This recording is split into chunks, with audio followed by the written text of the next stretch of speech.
இன்றைக்கி பாருங்கள் நாம் சேலம் சிவா டெக்ஸ்டைல்ஸ்க்கு வந்திருக்கோம். இங்கே ஆடி தள்ளுபடி போட்டிருக்காங்க. சேரீ எல்லாம் பார்த்தீங்கன்னா 500 ரூபாய் தான் வருது. இந்த மாதிரி சேரீ எனக்கு இந்த மாதிரி புடவையை பார்க்கும்போது பட்டு புடவைக்கு ஈக்குவலாக இருந்துச்சு. அந்த அளவுக்கு கலர் காம்பினேஷன் சூப்பராக இருந்தது. ஒரு புடவைகள்லையும் பார்த்தீங்கன்னா கலர் காம்பினேஷன் சூப்பராக இருக்குது. அந்த பார்டர் கலரும் அந்த புடவையோட கலரும் நல்லா இருக்குது.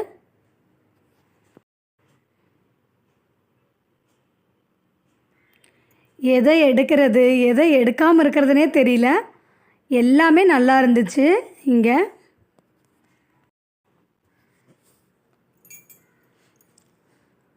இதே மாதிரி புடவை வேறொரு கடைகளில் ஆஃபர் போட்டிருந்தாங்கன்னு போய் பார்த்தோம்.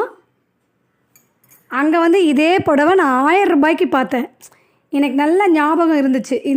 இதே புடவை நம்ம அங்கே பார்த்தோம், இந்த ரேட் போட்டிருந்தது. இங்கே 1000 ரூபா போட்டிருக்கு, அதிகமாக இருக்குதுன்னு. இந்த எல்லோவும் அந்த க்ரீன் புடவையும் தான் நான் வெளியில் வேற ஒரு கடையில் பார்த்தேன். அந்த அதிகமாக போட்டிருந்தது ரேட்டு. இங்கே நல்லா குறைஞ்ச விலையில் இருக்குது. அப்புறம் ஒரு புடவை வாங்கினா ஒரு புடவை ஃப்ரீனும் போட்டிருந்தாங்க.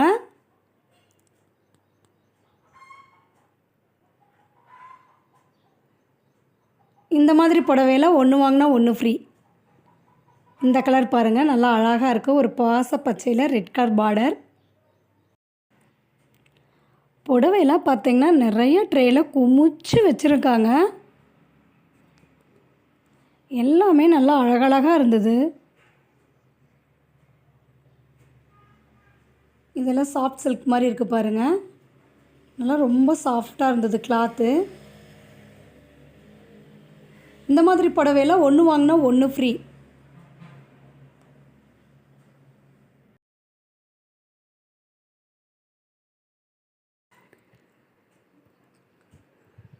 நாங்கள் சண்டே லீவு டைமில் போனதுனால கூட்டம் ரொம்ப அதிகமாக இருந்தது. சரியாகவே பார்க்க முடியல. நீங்கள் போகிற மாதிரி இருந்துச்சுன்னா ஒர்க்கிங் டேயில் போங்க. அப்போ தான் பொறுமையாக நம்மளுக்கு பிடிச்ச மாதிரி எடுத்துகிட்டு வர முடியும்.